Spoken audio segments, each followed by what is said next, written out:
Liwei made his to the main house and found Kai standing in the kitchen, pouring himself a glass of juice. He turned around and looked at him, asking why they didn't have grape juice instead, and that it was his favorite. Liwei stood there watching him, his expression cold as he asked him how he had gotten into his house, despite the changed pins. Kai chuckled lightly and told him that he had tried all his family members' birthday dates and finally got the pin, and that it was his little sister's birthday.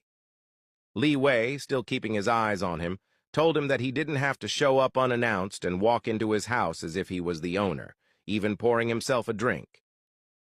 Kai walked closer and told him that it wasn't like he hadn't been in his house before. Kai, still keeping his eyes on him, looked around and asked where Amara was. Liwei told him that it was none of his business and that he should leave. But Kai stood his ground and told him that Amara was his fake girlfriend and that he deserved to know her whereabouts, and that he also had something to tell her.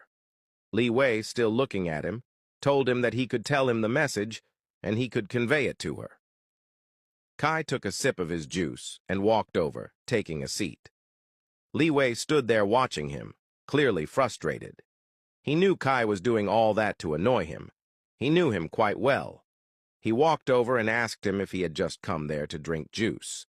Kai reached into his pocket, pulling out an invitation, and told him that he was there to invite him to a musical award show, that he was nominated for an award, and that he wanted him to come. Liwei grabbed the invitation, looked at it, and glanced at him, congratulating him. He told him that unfortunately he didn't like big public appearances, that he didn't like to be exposed to the media, and that he wouldn't be able to come. Kai immediately stood and asked why. Liwei told him he had just explained his reason, that he didn't like being exposed to the media and the public, and that he had rejected too many interviews simply because he didn't want to be in the public eye, and that nothing would change anytime soon. Kai's expression turned serious.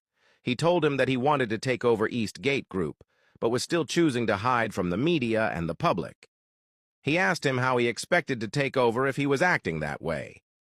Liwei, his expression stern, told him that he had his own plans and ways of taking over. But Kai disagreed. He told him that what he knew was that people loved him. They saw him as a hero, and that his father was loved and had helped a lot of people. When his father died, people were devastated, and when Liwei returned, they suddenly regained hope that he was back to continue where his father left off. Everywhere he went,